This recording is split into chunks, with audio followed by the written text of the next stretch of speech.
비빔밥을 좋아하시는지 모르겠습니다. 비빔밥 하면 늘 떠오르는 게 무엇이냐면 제사밥이라는 좀 이미지였던 것 같아요.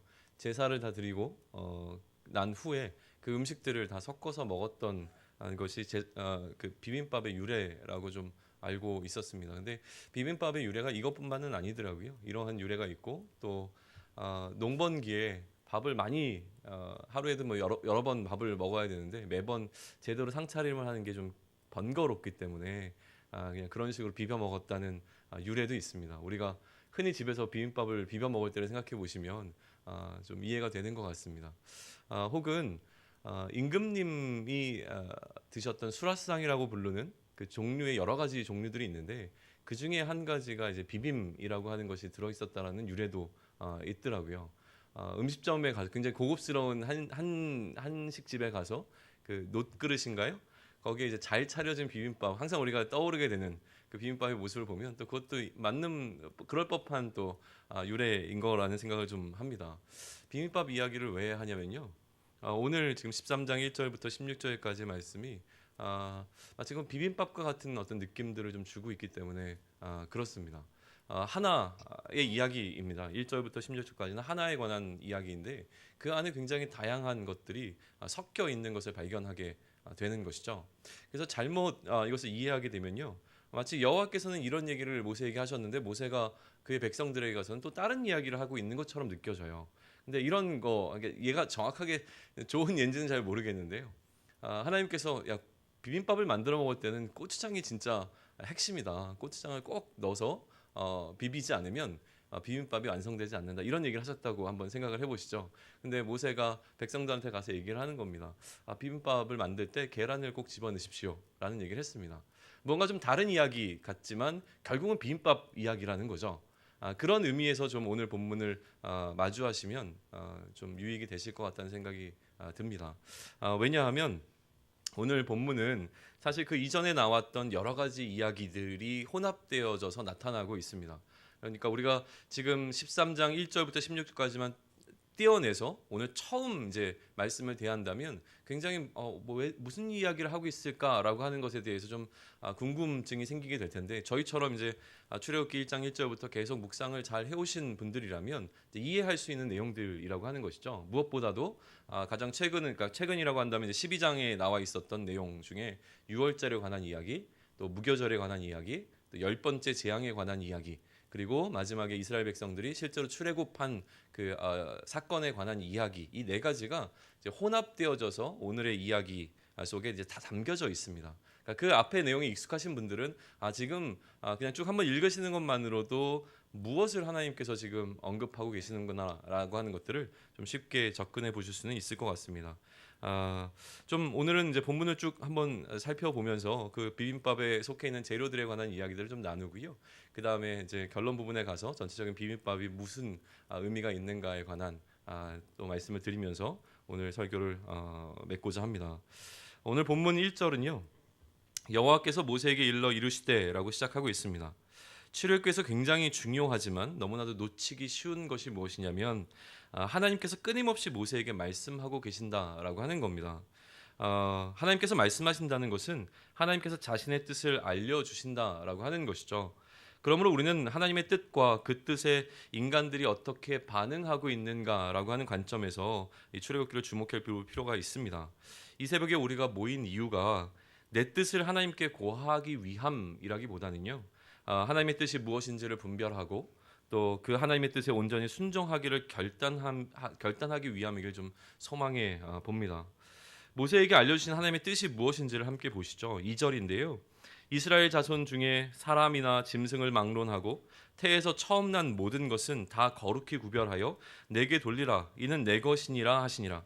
자, 하나님의 뜻이 나타났습니다. 하나님의 뜻은 이스라엘 자손 중에서 사람이나 짐승을 막론하고 태에서 처음 난 모든 것은 다 구별해서 나에게 가져와라. 왜냐? 그것은 다 내 것이다 라고 하는 하나님의 마음을 알려주신 것은 분명합니다.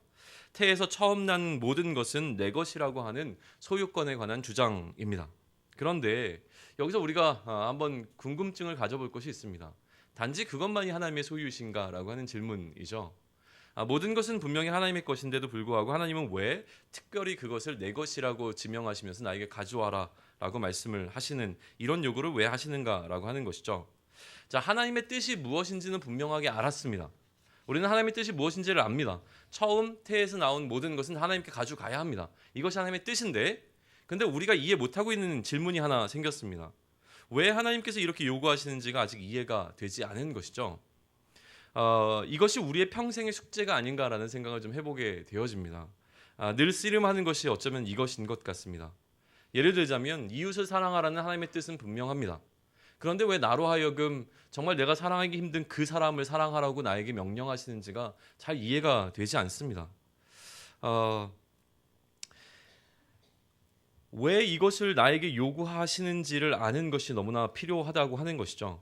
지금 하나님께서 왜 태에서 처음 난 모든 것을 바치라고 하시는지에 관한 하나님의 뜻을 이해하기 위해서 우리는 본문을 계속 살펴볼 필요가 있습니다.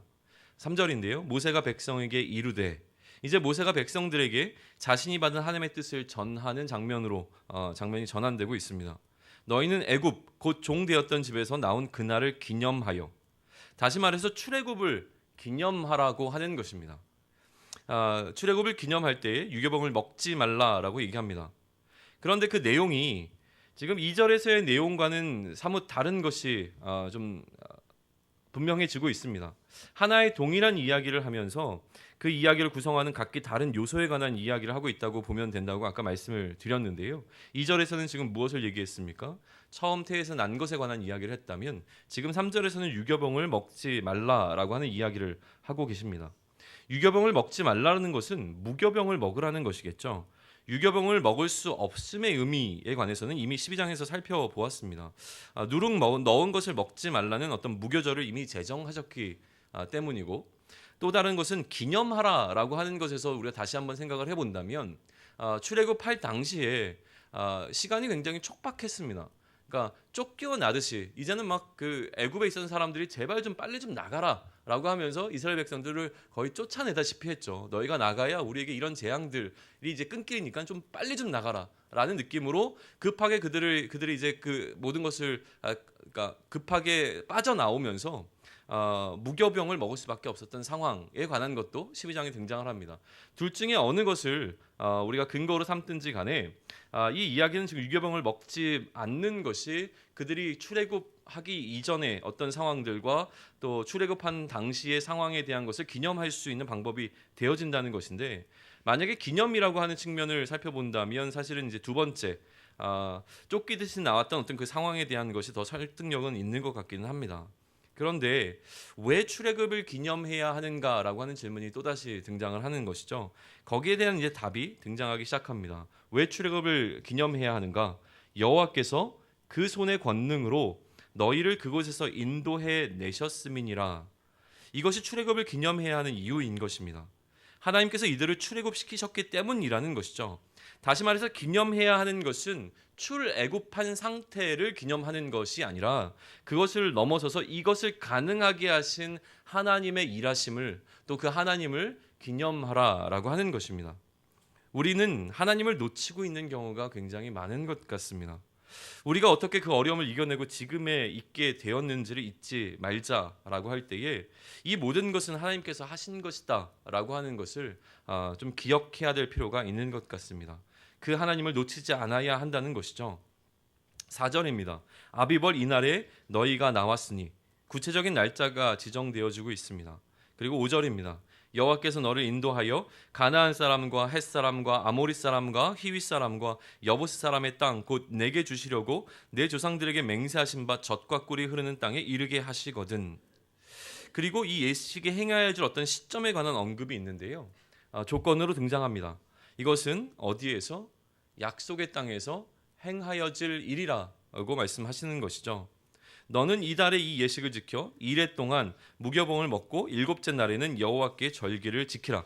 이래 동안에는 무교병을 먹고 유교병을 내게 보이지 아니하게 하며 내 땅에서 누룩을 보이지 아니하게 하라. 너는 그날에 내 아들에게 보여 이르기를 이 예식은 내가 애굽에서 나올 때에 여호와께서 나를 위하여 행하신 일로 말미암으라 하고 이것으로 내 손에 기호와 미간의 표를 삼고 여호와의 율법이 내 입에 있게 하라. 이는 여호와께서 강하신 손으로 너를 애굽에서 인도하여 내셨음이니 해마다 절기가 되면 이 규례를 지킬지니라. 특별한 설명이 필요해 보이진 않습니다. 절기를 제정하시고 어떻게 할 것인지 또 이것을 어떻게 설명할 것인지에 관한 이야기를 지금 하고 계시는 장면이기 때문에 그렇습니다. 11절로 그냥 바로 넘어가겠습니다. 여호와께서 너와 내 조상에게 맹세하신 대로 너를 가나안 사람의 땅에 인도하시고 그 땅을 내게 주시거든. 다시 앞서 이야기했던 것과 마찬가지의 조건이 등장하고 있죠. 어떤 조건입니까? 그 땅에 들어가거든 이렇게 행하라라고 하는 것으로 같은 두 번째 그러나 같은 이야기를 반복해서 설명하고 있는데요. 이 첫 번째 그 땅에서 들어가서 해야 될 것이 아까는 무교병을 먹는 것에 관한 이야기였다면 이 두 번째는 이제 처음 태에서 나온 것을 구별하는 것에 관한 이야기를 지금 하고 계십니다. 12절인데요. 너는 태에서 처음 난 모든 것과 내게 있는 가축의 태에서 처음 난 것을 다 구별하여 여호와께 돌리라. 수컷은 여호와의 것이니라. 논의가 이제 무교병이 아니라 태에서 처음 난 것으로 옮겨졌습니다. 그리고 구체적인 명령이 아까와 마찬가지로 이제 주어지게 되어집니다. 13절인데요. 나귀의 첫 새끼는 다 어린 양으로 대속할 것이요 그렇게 하지 아니하려면 그 목을 꺾을 것이며 내 아들 중 처음 난 모든 자는 대속할지니라. 여기에 대한 이제 여러 가지 궁금증이 들 수 있는데요. 왜 이렇게 명령하시는가? 이 명령은 무슨 의미가 있는가? 라는 궁금증이 들 때에 14절로부터 16절까지 그 부분에 관한 구체적인 설명을 해주고 계시는 장면입니다.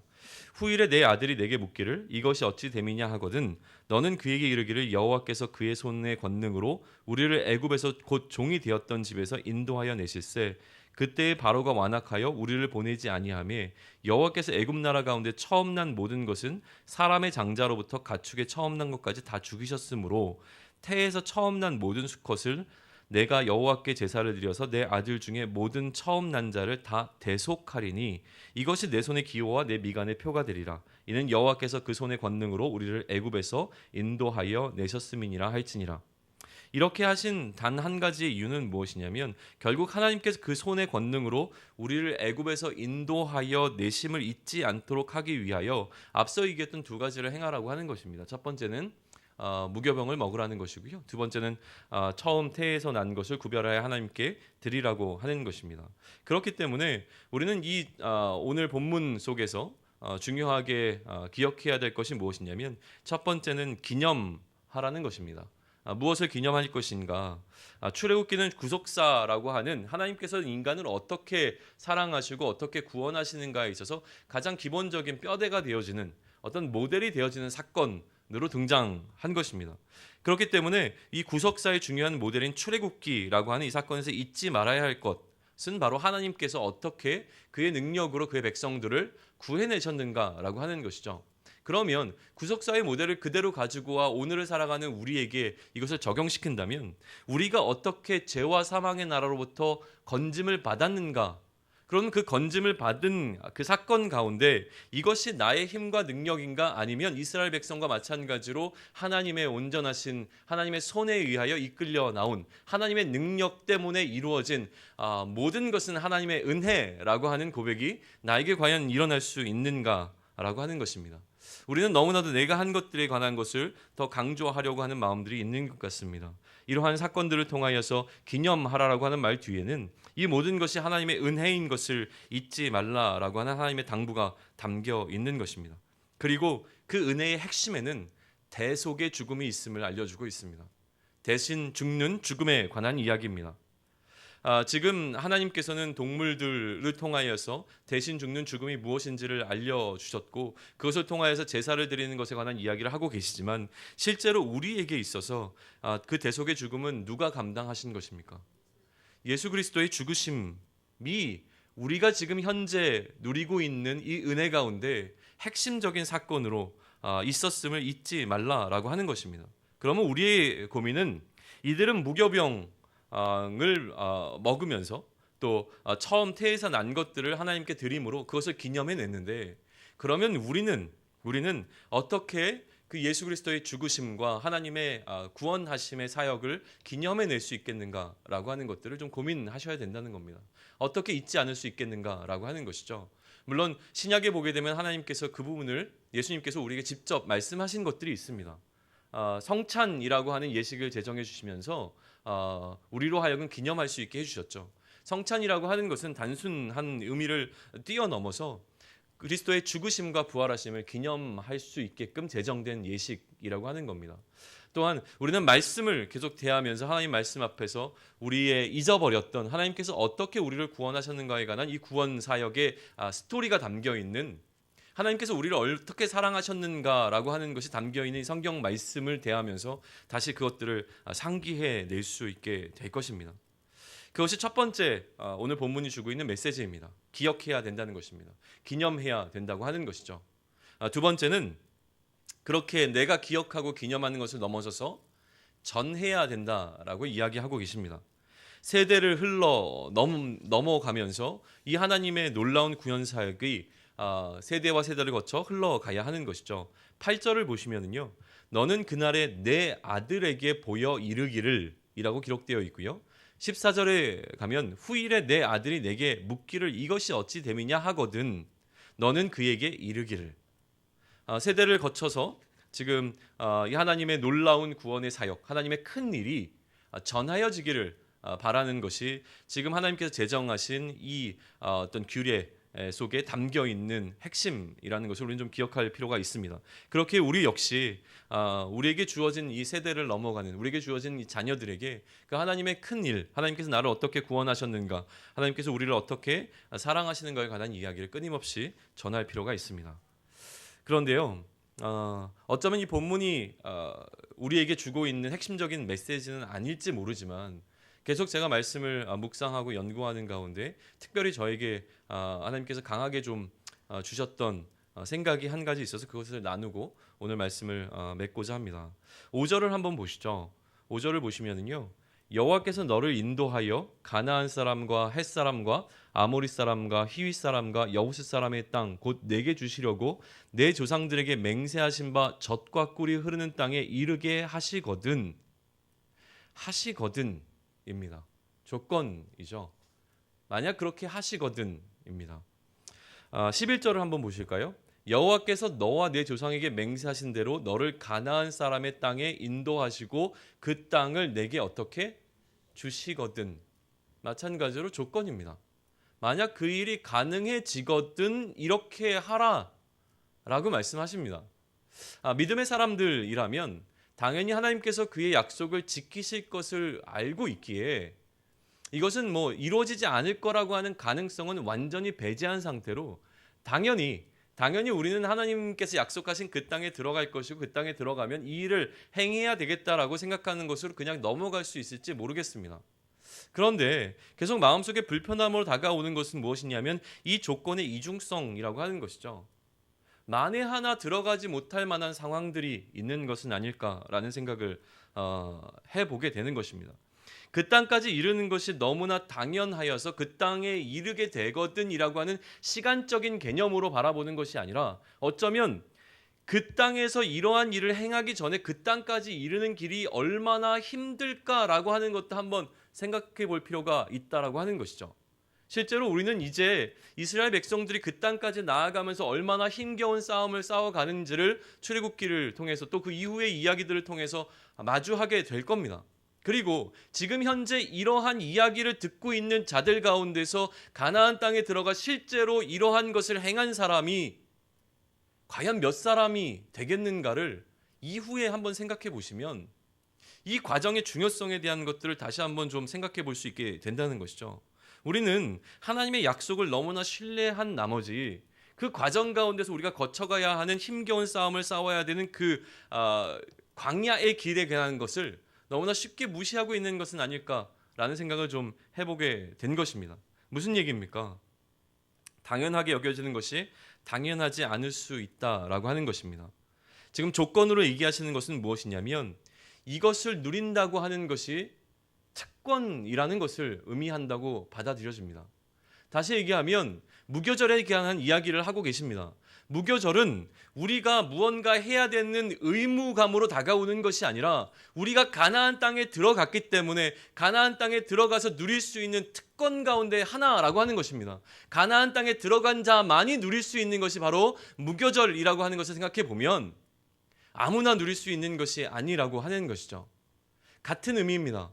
우리가 예배를 드리는 것이 특권인 이유는 아무나 예배를 드릴 수 있는 것이 아니라 하나님의 구원하심을 경험한 자들만이, 하나님 예수 그리스도의 그 십자가의 은혜를 깨닫고 그 십자가 앞에 나의 모든 것을 굴복한 자들만이 누릴 수 있는 특권이라고 하는 것이죠. 근데 때로는 우리가 신앙생활하면서 우리 가운데 놓여있는 많은 것들, 성경이 우리로 하여금 요구하고 있는 많은 것들이 우리에게 의무감으로 다가오고 있지는 않느냐라고 하는 것입니다. 그런데 만약에 이것이 우리에게 주어진 어떤 조건의 이중성이라고 한다면 내가 구원받지 않으면 그 이후에 이 많은 의무감으로 다가오는 것들은 하지 않아도 된다는 것이죠. 할 필요조차도 없는 것입니다. 그런데 우리가 이 이후에 그리스도인이 되고 난 다음에 그리스도인으로 느낄 수 있는 거룩한 많은 부담감들은요, 어떻게 보면 특권이라고 하는 것이죠. 왜냐하면 우리가 죄와 사망의 나라로부터 건져져서 하나님 나라의 백성이 되었기 때문에 누릴 수 있는 특권들이라고 하는 것입니다. 그 개념으로 우리의 삶에 놓여있는 신앙의 여정들을 다시 한번 살펴보았으면 좋겠습니다. 그래서 이 많은 것들이 왜 이렇게 불편함으로 우리에게 이런 것들을 행하게 하실까라고 하는 것이 아니라 기쁨으로 감당해낼 수 있는, 여전히 기억하고 기념하고 우리의 세대를 흘러넘치면서 계속 이야기해주던 어떤 놀라운 구원의 스토리, 그리고 그런 구원의 감격이 나에게 살아있음을 말미암아 내가 행하는 많은 것들이 힘들고 어려운 싸움이 아니라 하나님의 은혜로 말미암아 우리가 늘 감당해야 하는, 우리가 기쁨으로 감당해야 하는, 또 우리만이 누릴 수 있는 특권으로 다가올 수 있는, 또 오늘 하루가 또 우리의 삶이 그렇게 우리에게 주어진 하나님의 은혜라는 고백들이 계속 이루어질 수 있기를 소망합니다. 기도하겠습니다. 하나님, 출애굽한 백성들에게 하나님께서 가장 먼저 하고 계시는 그 메시지를 우리가 대하였습니다. 출애굽한 하나님의 백성들에게 하나님께서는 기억하고 기념하라고 말씀하십니다. 그리고 세대를 흘러넘쳐 전하라고 말씀하십니다. 하나님께서 일하신 그 큰 일이 사람들 가운데서 잊혀지지 않았으면 좋겠습니다. 하나님께서 우리를 향하여 일하신 그 큰 일들이 우리 가운데서 잊혀지지 않았으면 좋겠습니다. 하나님께서 나를 향하여 행하신 하나님의 그 큰 일이 내 안에서 사그러져 들고 또 잊혀지지 않는 오늘이 되었으면 좋겠습니다. 분주하고 또 바쁘고 나의 마음을 빼앗기게 되는 수많은 상황들 가운데서 하나님의 은혜를 입은 자라고 하는 나의 정체성을 잊지 않고 모든 상황 가운데서 그 하나님의 은혜를 기억해내며 하나님께서 여전히 나에게 그러한 동일함으로 동행하고 계심을 또 우리가 깨달음으로 말미암아 세상의 어떠한 도전과 또 유혹 앞에서도 당당할 수 있는 오늘 한날이 될 수 있도록, 또 우리의 삶이 될 수 있도록 인도하여 주시옵소서. 이 모든 말씀 우리 주 예수 그리스도의 이름으로 기도드렸사옵나이다. 아멘. 하늘에 계신 우리 아버지,